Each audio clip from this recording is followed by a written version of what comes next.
अमन ने प्राची से कहा कि अब तो विधाता भी यही चाहते हैं कि तुम मेरी हो जाओ, मान जाओ ना प्राची। ये कहते कहते अमन रोने लगा तो प्राची अपनी आंखों से आंसू पोंछते हुए बोली, रो मत अमन, प्यार तो मैं भी तुमसे उतना ही करती जितना तुम मुझसे। तुम मेरे लिए मेरी धड़कन के समान हो।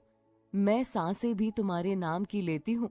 तुम्हें भूलना तो मानो जिंदगी को भूलने के बराबर है। मेरी बात मानो, मुझसे ज्यादा जरूरत आयशा को तुम्हारी है। वो तुम्हारे बच्चे की माँ बनने वाली है। अभी उसे तुम्हारे प्यार के सपोर्ट की जरूरत है। शायद हमारा मिलना इस जन्म में नहीं लिखा है, फिर भी पता नहीं क्यों विधाता हमारे साथ खेल खेलता जा रहा है। ये कहकर प्राची अमन से दूर हटी और झट से भागकर नीचे उतरकर गाड़ी में बैठकर अमन भी बैठकर अपनी मम्मी के साथ चला गया। अब प्राची दुखी मन से गाड़ी में बैठकर खिड़की से बाहर देखते हुए अपने आंसू पोंछकर मन ही मन रो रही थी। उसे दुख इस बात का नहीं था कि उसकी मांग में अमन के नाम का सिंदूर भरा है। दुख तो इस बात का था कि वो अमन के पास होकर भी अमन को नहीं पा रही है। क्यों, क्या हो रहा है ये सब? क्या सोच रही हो प्राची? मधु प्राची के कान में धीरे से बोली। कुछ नहीं, प्राची ने रुआसी सी आवाज में कहा। कुछ तो, आज की बात को लेकर परेशान हो? आज जो हुआ वो तुम्हारे लिए ही नहीं बल्कि हम सबके लिए हैरानजनक था। पर इस बात को लेकर किसी को कुछ मत बताना, ना ही अपने घर पर, किसी को भी नहीं, और ना ही युग को। हाँ हाँ, मैं किसी से कुछ नहीं कहूंगी, प्राची बोली। वैसे प्राची, आज जिस तरह अमन के हाथों से सिंदूर आकर तुम्हारी मांग में गिर गया, उस हिसाब से तो तुम्हारा असली पति अमन ही हुआ है। देखो, विधाता भी तुम्हें मिलवा रहे हैं। नहीं मधु, भगवान तो सिर्फ मेरे साथ खेल खेल रहा है। उसे मेरे साथ खेल खेलने का बहुत शौक है, मजा आता है उन्हें।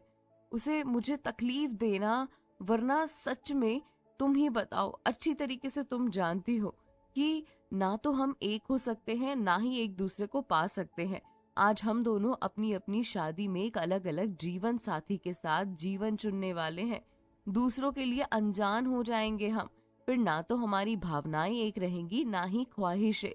क्या पता प्राची, भगवान ने कुछ और ही सोच के रखा हो सकता है आज कोई ऐसा चमत्कार हो जाए जो तुम्हें और अमन को हमेशा हमेशा के लिए मिला दे। ये तुम्हारी गलतफहमी है।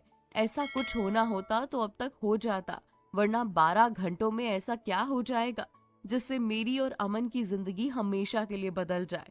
तुम भगवान के फैसले को नहीं जानती हो, वो कुछ भी कर सकता है, मधु ने प्राची के कानों में कहा। तो प्राची की मम्मी धीरे से बोली, क्या बात है, तुम दोनों क्या बातें कर रही हो? कुछ भी तो नहीं आंटी, कुछ भी नहीं।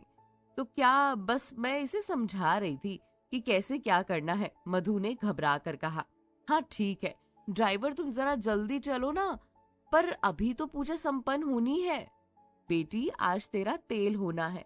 तुम्हें और युग को साथ में बिठाकर स्नान करवाया जाएगा, पहले पानी से, फिर दूध से और फिर हल्दी के पानी से।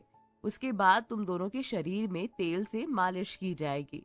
मम्मी, कौन कौन सी चोचलेबाजी होती है आपकी? मुझे तो ये सब बिल्कुल पसंद नहीं आता। पसंद आए या ना आए, रिवाज है तो करना पड़ेगा ही। ड्राइवर तुम जल्दी चलो। प्राची अपनी मम्मी की बात सुनकर चुप रही, क्योंकि वो जानती थी कि मम्मी से सवाल जवाब करने का कोई फायदा नहीं है, उल्टी मुंह ही खानी पड़ेगी। इसीलिए वो चुप रही। इधर अमन भी आज की घटना को देखकर बहुत हैरान था। उसे भरोसा ही नहीं हो रहा था कि आज जो हुआ वो सच है। अगर ऐसा होता भी, इसे इतना बड़ा हादसा यूं ही पल भर में हो गया और किसी को कानों कान खबर भी ना हुई। रीमा भी ये देखकर बहुत खुश हो गई थी। खुशी इस बात की थी कि अमन और प्राची की शादी हुई है भगवान के सामने, और गम इस बात का था कि इस शादी का कोई वजूद ही नहीं है। प्राची के मांग में सिंदूर तो भर दिया था अमन ने, गलती से ही सही, लेकिन क्या ये शादी शादी कहलाएगी? क्या होगा आगे, आपको जानना पड़ेगा अगले एपिसोड में। और ये एपिसोड कैसा लगा कमेंट करके जरूर बताइएगा।